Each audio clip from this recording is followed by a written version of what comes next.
हाँ तो प्यारे बच्चों नमस्कार। आज की इस वीडियो में मैं आपको कैसे हैं बिल्कुल हिंदी का श्रम विभाजन और जाति पर फिर से एक नए दूसरा चैप्टर इस कदम में मैं दोनों से मिक्स क्वेश्चन मैं आपको देने वाला हूँ। श्रम विभाजन से जाति प्रथा से लगभग आपको 30 क्वेश्चन मिलेंगे अम्बेडकर के और जीवनी इस पर किताब से आधारित भी है। 30 क्वेश्चन मिलेंगे। इस मेरे प्यारे चैप्टर बच्चों में सभी लोग आपको लगभग वीडियो को बने रहेंगे और पूरा वीडियो देखेंगे। वाला हूँ। बिल्कुल स्किप मत करेंगे, वीडियो को बिल्कुल स्किप नहीं मत करेंगे कीजिएगा। प्यारे बच्चों। वीडियो को स्टार्ट करते हैं। इसके वीडियो को स्टार्ट करते हैं तो पहला क्वेश्चन आपकी स्क्रीन पर ही रहा। वैसा एक प्रश्न आप स्किप कर दें, वैसा ही प्रश्न आप छोड़ दें जो कि आपके एग्जाम में हूबहू वही प्रश्न पूछा जाए। तो मेरे प्यारे बच्चों बिल्कुल ना समय गंवाएंगे। और हाँ मेरे प्यारे बच्चों चैनल पर नए तो चैनल को सब्सक्राइब कर लीजिएगा और वीडियो को दबाकर शेयर कीजिए। चैप्टर का नाम है हम लोगों का श्रम विभाजन और जाति प्रथा। तो मेरे प्यारे बच्चों पहला क्वेश्चन है द अनटचेबल किसकी रचना है? द अनटचेबल्स किसकी रचना है? 2024 में पूछा हुआ प्रश्न है। मेरे प्यारे बच्चों याद रहेंगे द अनटचेबल जो है ना ये भीमराव अम्बेडकर साहब का लिखा हुआ है। क्वेश्चन नंबर 2 है किसे बाबा साहब के नाम से पुकारा जाता है? मेरे प्यारे बच्चे याद रहेंगे भीमराव अम्बेडकर साहब को ना बाबा साहब के नाम से पुकारा जाता है। अगला क्वेश्चन है मेरे प्यारे बच्चों बुद्धिज्म एंड कम्युनिज्म किसकी रचना है? बुद्धिज्म एंड कम्युनिज्म किन की रचना है? तो मेरे प्यारे बच्चों याद रहेंगे भीमराव अम्बेडकर की साहब की रचना है बुद्धिज्म एंड कम्युनिज्म।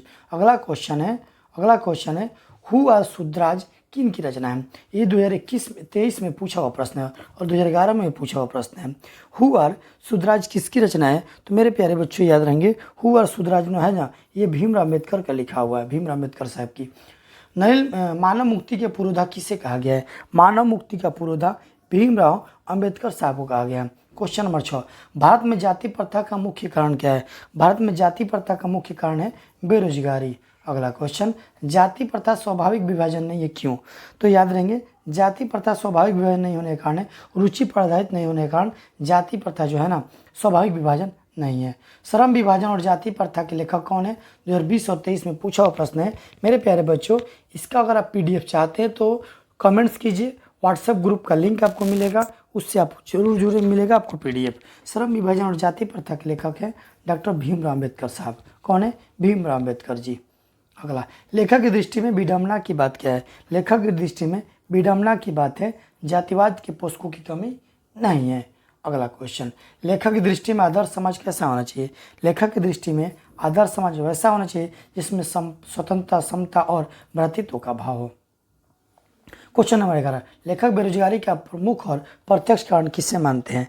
लेखक बेरोजगारी का प्रत्यक्ष और प्रमुख कारण किसे मानते हैं? याद रहेंगे जाति प्रथा को। अगला क्वेश्चन अम्बेडकर, यहाँ पर अम्बेडकर होगा, ठीक है। अम्बेडकर की दृष्टि में भाईचारे का वास्तविक रूप कैसा होता है? अम्बेडकर की दृष्टि में भाईचारे का वास्तविक रूप दूध और पानी के मिश्रण की तरह होता है। अगला क्वेश्चन भारतीय संविधान के निर्माण में महत्वपूर्ण भूमिका किसकी है? भारतीय संविधान के निर्माण में महत्वपूर्ण भूमिका है भीमराव अम्बेडकर साहब की। मेरे प्यारे बच्चों अगला क्वेश्चन है सभ्य समाज की आवश्यकता क्या है? मेरे प्यारे बच्चों चैनल को सब्सक्राइब कीजिए और वीडियो को शेयर कीजिए, ठीक है। तो अगला क्वेश्चन हम लोग का सभ्य समाज की आवश्यकता क्या है? तो याद रहेंगे सभ्य समाज की आवश्यकता है श्रम विभाजन। अगला क्वेश्चन नंबर 15 कह रहा है क्या निम्नलिखित रचनाओं में से कौन सी रचना डॉक्टर अम्बेडकर साहब की है? तो याद रहेंगे ऑप्शन है caste in India, the untouchable, you are they, who are सुधराज। तो मेरे प्यारे बच्चों याद रखेंगे इसका right answer option number D होगा, सभी की रचना भीमराव अम्बेडकर साहब की है। अगला क्वेश्चन आधुनिक सभ्य समाज श्रम विभाजन का आवश्यक क्यों मानता है? आधुनिक सभ्य समाज श्रम विभाजन का आवश्यक मानता है क्यों?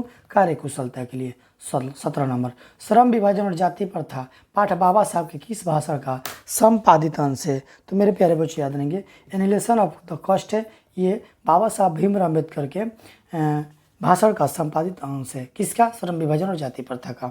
अगला क्वेश्चन प्राथमिक शिक्षा प्राप्त करने के बाद अम्बेडकर उच्चतर शिक्षा प्राप्त करने के लिए कहाँ गए? मेरे प्यारे बच्चों याद रहेंगे न्यूयॉर्क गए थे। कहाँ गए थे?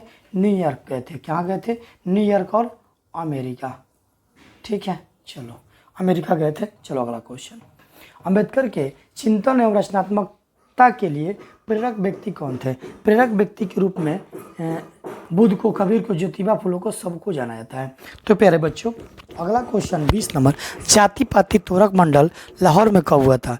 तो जाति पाति तोरक मंडल लाहौर में 1936 में हुआ था मेरे प्यारे बच्चों, 36 में। मेरे प्यारे बच्चों मैं आपका समय नहीं गंवा रहा हूँ, कोशिश कर रहा हूँ कि कम समय में अधिक से अधिक प्रश्न आपको दे दूँ, ठीक है। अगला क्वेश्चन श्रम विभाजन और जाति प्रथा क्या है? तो मेरे प्यारे बच्चों श्रम विभाजन और जाति प्रथा क्या है? श्रम विभाजन और जाति प्रथा क्या है मेरे प्यारे बच्चों? श्रम विभाजन और जाति प्रथा क्या है? तो याद रहेंगे श्रम विभाजन और जाति प्रथा क्या है? तो निबंध है। ठीक है, अगला क्वेश्चन। अंबेडकर के भाषण एनिमेशन ऑफ कास्ट को किसने हिंदी में रूपांतरण किया है? हिंदी में रूपांतरण किया है तो याद रखेंगे ललित सिंह यादव ने हिंदी में रूपांतरण किया है। 22 अंबेडकर का जन्म किस परिवार में हुआ था? 2019-23 में पूछा हुआ प्रश्न है। अंबेडकर का जन्म किस परिवार में हुआ था? तो याद रहेंगे दलित परिवार में। अगला, लेखक को इस युग में कहाँ पर विडंबना दिखाई दिया? लेखक को इस युग में जातिवाद में विडंबना दिखाई दिया। अगला, अंबेडकर के माता पिता का नाम क्या था? अंबेडकर साहब के माता पिता का नाम था, माता का नाम था भीमाबाई, माता का नाम क्या था? भीमाबाई, और पिता का भी नाम है क्वेश्चन दिया हुआ हूँ। डॉक्टर अंबेडकर ने पीएचडी की उपाधि कब धारण की? डॉक्टर अंबेडकर ने पीएचडी की उपाधि 1916 में धारण की। The cost in India there mechanism किन की रचना है? The cost in India there mechanism किन की रचना है? तो याद रहेंगे भीमराव अम्बेडकर की रचना है। अगला, आदर्श समाज स्वतंत्रता समानता भ्रातृत्व पर आधारित होगा, किसने इस बात को कहा था? तो याद रहेंगे इस बात को भीमराव अम्बेडकर साहब ने कहा था। डॉट डॉट पेशे का दोषपूर्ण निर्धारण करती है, तो याद रहेंगे मेरे प्यारे बच्चों 29 नंबर का, जाति प्रथा जो होती है ना पेशे का दोषपूर्ण निर्धारण करती है। मान लीजिए जाति से जो है वही काम करने को मिलेगा, कोई दूसरा काम नहीं कर सकते हैं, मन ना करता है काम करने का फिर भी करना पड़े, तो वही होता है जाति प्रथा। जाति प्रथा भारत में बेरोजगारी का एक प्रमुख और प्रत्यक्ष कारण बनी हुई है, इसलिए ऑप्शन नंबर सी लगा दीजिए। मूक नायक क्या है मेरे प्यारे बच्चों?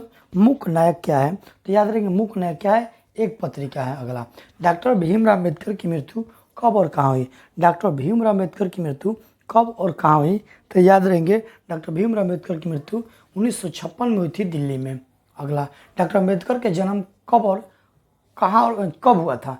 अंबेडकर का जन्म कब हुआ था मेरे प्यारे बच्चों? अंबेडकर साहब का जो जन्म हुआ था 14 अप्रैल 1891 को हुआ था। अगला, डॉक्टर भीमराव अम्बेडकर का जन्म कहाँ हुआ था? तो महू मध्य प्रदेश को हुआ था। अगला, डॉक्टर अम्बेडकर ने किस पत्रिका का संपादन किया? तो याद रहेंगे डॉक्टर अम्बेडकर साहब ने बहिष्कृत भारत का संपादन किया। भारतीय संविधान का निर्माता किसे कहा गया है? भारतीय संविधान का निर्माता भीमराव अम्बेडकर को कहा गया है। डॉक्टर अम्बेडकर के वाक्य हिंदी के कितने खंडों में प्रकाशित हो चुकी है? डॉक्टर अम्बेडकर का वाक्य या वाङ्मय हिंदी के कितने खंडों में प्रकाशित हो चुकी है?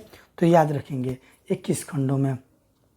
38 आधुनिक सभ्य समाज कार्य कुशलता के लिए किससे आवश्यक माना है? तो मेरे प्यारे बच्चों याद रहेंगे श्रम विभाजन को आवश्यक माना है। अगला, डॉक्टर अम्बेडकर के पिताजी का नाम क्या था? डॉक्टर अम्बेडकर के पिताजी का नाम क्या था मेरे प्यारे बच्चों? 39 का आंसर करेंगे तो याद रहेंगे रामजी सकपाल राइट आंसर होगा।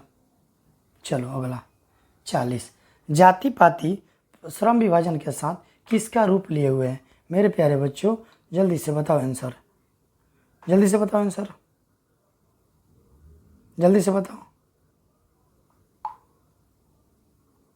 जल्दी से बताओ आंसर, जल्दी से बताओ आंसर इसका। चलो, जाति पाति श्रम विभाजन के साथ साथ किसका रूप लिए हुए है? तो मेरे प्यारे बच्चों याद रहेंगे ये हो जाएगा श्रमिक विभाजन का रूप लिए है। ठीक है, अगला,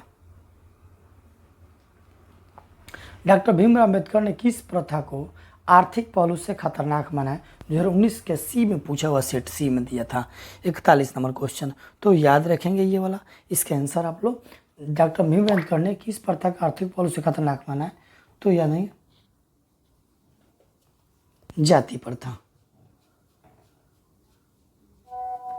चलो अगला क्वेश्चन, किनके प्रोत्साहन पर बाबा साहब उच्चतर शिक्षा हेतु न्यूयॉर्क गए? किसके प्रोत्साहन पर? तो याद रखेंगे बड़ौदा नरेश के प्रोत्साहन पर उच्चतर शिक्षा हेतु डॉक्टर भीमराव अम्बेडकर विदेश गए थे। आर्थिक पहलू से भी जाति प्रथा क्या है? आर्थिक पहलू से भी जाति प्रथा क्या है? एक हानिकारक है। ठीक है, अगला, सच्चे लोकतंत्र का पर्याय क्या है? 44 नंबर क्वेश्चन, सच्चे लोकतंत्र का पर्याय है भाईचारा। मेरे प्यारे बच्चों लास्ट क्वेश्चन आपका ही रहा, बाबा साहब अम्बेडकर द्वारा रचित पुस्तक का नाम बताना है। तो बाबा साहब अम्बेडकर द्वारा रचित पुस्तक का नाम है genesis and development, Buddhism and communism, Buddha and his dhamma. अगला, श्रम विभाजन और जाति प्रथा शीर्षक किनके द्वारा हिंदी में रूपांतरित किया गया? तो याद रहेंगे हिंदी में रूपांतरित ललित सिंह यादव के द्वारा किया गया है। आधुनिक मनु किसे कहा गया है? मेरे प्यारे बच्चों, आधुनिक मनु किसे कहा गया है? याद रखेंगे, अंबेडकर साहब को आधुनिक मनु कहा गया है। और लास्ट क्वेश्चन, विडंबना का अर्थ क्या है? विडंबना का अर्थ है उपहास। ये रहा लास्ट क्वेश्चन। भारत की राष्ट्रीय क्षमता का पूर्ण विकास किस व्यवस्था में संभव है? तो याद रखिएगा, समाजवादी व्यवस्था में। मेरे प्यारे अपने यूट्यूब चैनल मेरे प्यारे बच्चों, चलिए पहला क्वेश्चन आपकी स्क्रीन पर। सेन साहब के पास किस रंग की मोटर कार है? 2022 में पूछा हुआ प्रश्न है। सेन साहब के पास किस रंग की मोटर कार है? तो याद रखेंगे, काला रंग की मोटर कार है। क्वेश्चन नंबर 2, विष के दांत शीर्षक पाठ किस कहानी संग्रह से लिया गया? तो मेरे प्यारे बच्चों याद रहेंगे, विष के दांत शीर्षक पाठ जो है ना, किस कहाँ से लिया गया? तो याद रहेंगे, विष के दांत तथा अन्य कहानी से लिया गया है। वाकिफ शब्द का अर्थ क्या है? वाकिफ शब्द का अर्थ हो जाएगा परिचित। चलिए अगला क्वेश्चन। नलिनी बिलोचन शर्मा पटना विश्वविद्यालय के हिंदी विभाग के अध्यक्ष कब बने? हिंदी विभाग के अध्यक्ष कब बने? तो याद रहेंगे, 1959 में बने थे। अगला क्वेश्चन 5वां, आलोचकों के अनुसार प्रयोगवाद का प्रारंभ प्रयोगवाद का वास्तविक प्रारंभ किसके कविताओं से हुआ था? तो मेरे प्यारे बच्चे याद रहेंगे, नलिनी बिलोचन शर्मा के कविताओं के। अगला क्वेश्चन, नलिनी बिलोचन शर्मा के कहानियों में किसके तत्व समग्रता से उभर कर आए हैं? तो याद रहेंगे, मनोवैज्ञानिकता का। ठीक है, अगला क्वेश्चन, विष के दांत कहानी किस वर्ग के अंतर्विरोधों को उजागर करती है? तो याद रहेंगे, मध्यम वर्ग के अंतर्विरोध को उजागर करती है। खोखा खोखी किस भाषा का शब्द है? तो याद रहेंगे, खोखा खोखी जो है ना, बांग्ला भाषा का शब्द है। सेन साहब की कितनी लड़कियां हैं? सेन साहब की याद रहेंगे 5 लड़कियां हैं। आरती, सोफो, सोफाली, ये सब उनकी लड़कियां इत्यादि। सोफर शब्द का अर्थ क्या होता है? सोफर शब्द का अर्थ होता है निर्ममता। ठीक है, क्वेश्चन नंबर 10, निर्ममता नहीं, सोफर का अर्थ होता है बाबू ड्राइवर। सोफर का अर्थ होता है ड्राइवर। सोफर का अर्थ होता है कौन चीज? ड्राइवर। क्वेश्चन नंबर 11, ऐसे ही लड़के आगे चलकर गुंडे, चोर, डाकू बनते। यह पंक्ति कहानी के किस पात्र ने कही है? तो मेरे प्यारे बच्चे याद रहेंगे, इसको सेन साहब ने कहा है।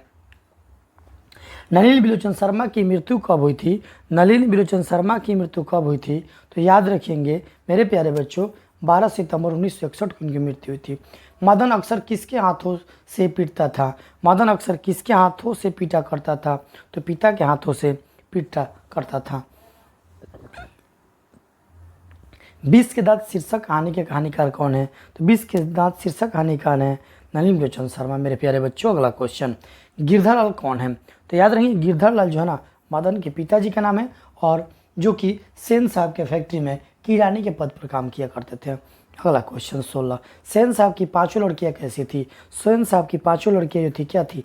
सुशील थी। 2022 और 23 में पूछा हुआ प्रश्न है मेरे प्यारे बच्चों, पूछा हुआ प्रश्न है। तो उम्मीद करता हूँ कि यहाँ तक समझ में आया होगा।